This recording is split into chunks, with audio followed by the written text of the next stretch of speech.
Saya kaget.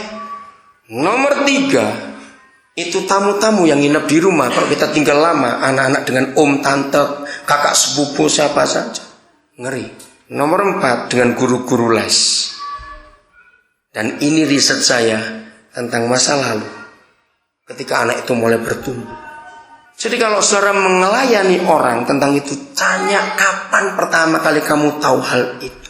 Termasuk dosa-dosa seks lain dan apa saja termasuk. Pasti ada permulaannya waktu masih anak-anak. Jadi betul Matius 16 Yesus marah kalau ada orang menyesatkan anak kecil. Lebih mati kamu dibuang ke laut hidup-hidup, dikalungi batu kilangannya 30 kilo itu. Saudara cari buku tentang orang gagap. Saya punya hasil riset di samping buku-buku itu. Tahu anak gagap? Gimana gagap itu?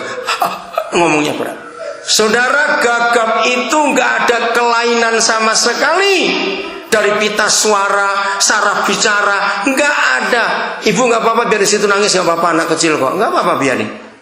Dengarkan ini, saudara. Gagap itu bukan karena virus, bukan. Maka itu bisa diterapi. Ada terapinya, speed therapy namanya. Mahal memang biayanya. Ibu nggak usah dibawa keluar kalau dia masih mau di dalam. Tolong beritahu supaya mamanya bisa dengar firman. Gagap itu 100% karena sejak bayi anak ini sudah mendengar papa mamanya berteriak, berkelahi, maki, bentak, banting pintu, banting piring, suara keras. Jadi karena masih bayi, lagi tidur, wah, segala macam, geragap tuh bahasa Jawa, geragap itu. Anak itu nggak bisa ngomong. Kalau itu terjadi bertahun-tahun, tiap malam berkelahi papa mama, saudara, saraf bicaranya terganggu karena syok. Cari bukunya, ada soal gagap. Jadi dari kecil perlu jaga anak-anak. Maka itu saudara, kalau kita baca kitab Kejadian, saya punya kebenaran ini. Kalau keluarga itu menikahnya benar, ini kalau tanya orang KB ya, KB. Kalau keluarga itu keluarga benar, menikahnya benar, konselingnya ketahuan benar, saya larang KB punya anak 20, 30 baik. Oh enggak, amin. Saudara, memalukan Tuhan kalau takut punya anak banyak itu. Memalukan Tuhan betul. Jangan takut, karena firman-Nya berkata penuhilah bumi. Belum benar. Masa kalah dengan orang-orang lain yang anaknya sampai belasan puluhan itu? Orang Kristen anak banyak, maka itu kenapa orang Yahudi anaknya banyak-banyak? Karena Alkitab itu mengajar. Tapi kalau saya tahu papa mamanya kurang ngajar, saya bilang kabelah sampai mati. Lebih baik kamu gak punya anak daripada anak merusak. Bagian terakhir soal anak, maaf ya, kalau saudara pernah ketemu, hampir semua, kalau saya gak berkata semua, anak pertama yang lahir di luar nikah, karena belum menikah, bapak ibunya. Maka itu tolong para penatua, saya punya konsep ini. Saya tidak tahu di gereja saudara. Kalau ada yang sudah hamil, saya nggak akan cepat menikahkan. Diperiksa dulu baik-baik. Ini cinta atau hawa nafsu? Kalau karena hawa nafsu, jangan dikawinkan. Celaka nanti. Dengarkan celakanya. Mengapa 100% anak-anak pertama yang mengandung di luar nikah, maaf ya saudara, jangan tersinggung, tapi ini fakta, anak itu nakalnya luar biasa, berontak, melampiaskan apa-apa dengan kemarahan, teriak, pukul, banting. Saya selidiki puluhan keluarga, saya kaget hasilnya. Mengapa?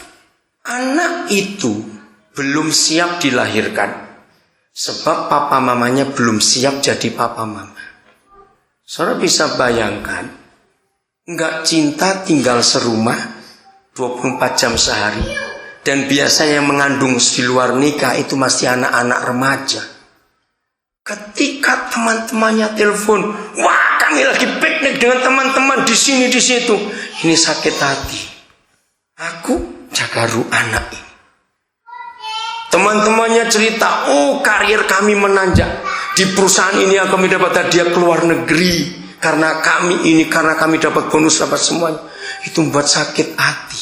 Kira-kira ngerti nggak maksud saya, saudara? Karena mereka tertekan gara-gara ada ini. Nah, ini dia. Jadi tiap kali ada masalah uang, masalah rumah tangga, masalah apa, anak ini dipukul, dibentak, gara-gara kamu nongol duluan. Sekarang papa mama menderita. Oh, tak tempiling ya anak dua itu ya. Kok gara-gara gopmu itu? Betul enggak? Anak ini jadi korban. Sakit hatinya karena dipukul. Yang ribut papa mama, ini yang disalahkan. Kira-kira ya atau tidak? Ngerti nggak maksudnya? Anak itu menderita luar, tercapek-capek jiwa. Biasanya titip ke oma opanya karena nggak tahan ngadepi anak nakal ini. Maaf, jangan tersinggung. Maka itu ulangan 9 mengajar. Jangan pernah titipkan anak ke kakek nenek, malah rusak. Sebab opa oma cenderung memanjakan cucu. Apalagi kalau cucunya mirip kakeknya, cara jalannya, wah mirip bayi. Waduh, semua permintaan diberi. Anak itu bilang nggak mau tinggal di rumah papa mama, nggak di rumah kakek nenek saja. Karena semuanya boleh. Anak itu jadi rusak. Maaf, jangan tersinggung. 40% anak-anak orang Tionghoa laki pertama seringkali gagal dan gak bisa kerja. Kira-kira ya atau tidak? Kenapa? Saya buat penelitian ini. Mengapa banyak anak laki keluarga Tionghoa yang pertama susah hidup? Sebab anak pertama dimanja habis.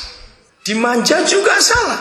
Karena anak pertama laki dilayani terus, ada pembantu minta apa-apa. Setelah gede menikah gak bisa kerja, semuanya masih tergantung orang tua.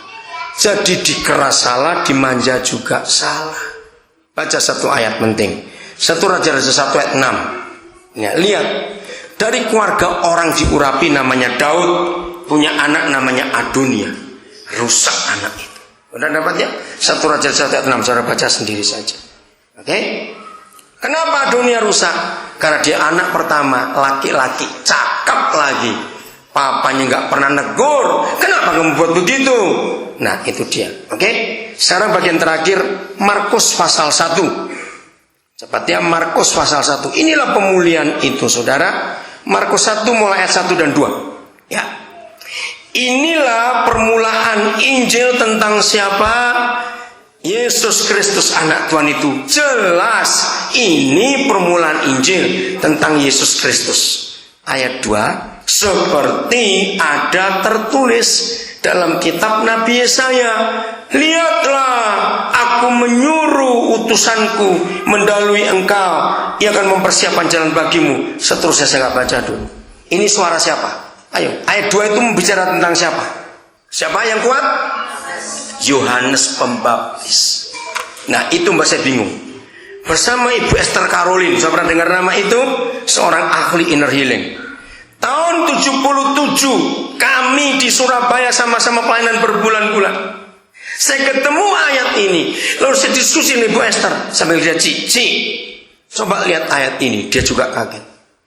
Jelas-jelas permulaan Injil tentang Yesus. Tapi mengapa pelayanan Yohanes Pembaptis yang disebut duluan? Nah, sejak tahun 77 itu sampai hari ini, saya nggak pernah memberitakan Injil sebelum pelayanan Yohanes Pembaptis datang duluan. Karena Injil Yesus tanpa Yohanes Pembaptis nol besar. Kenapa? Cepat Yesaya 40. Ini yang dinubuatkan, yang dibaca oleh Markus. Yesaya 40 ayat yang ketiga dan keempat. Yesaya 40 ayat 3 dan 4. Saudara, ternyata sudah 1,5 jam lebih saya bicara, saya kaget.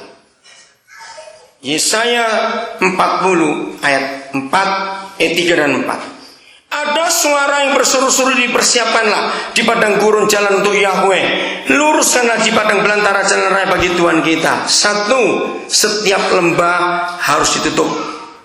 Inilah melankolis. Lembah itu minder, rendah diri, orang gak berdaya. Tutup lembah itu, bangkitkan orang itu. Melankolis. 2, setiap gunung dan bukit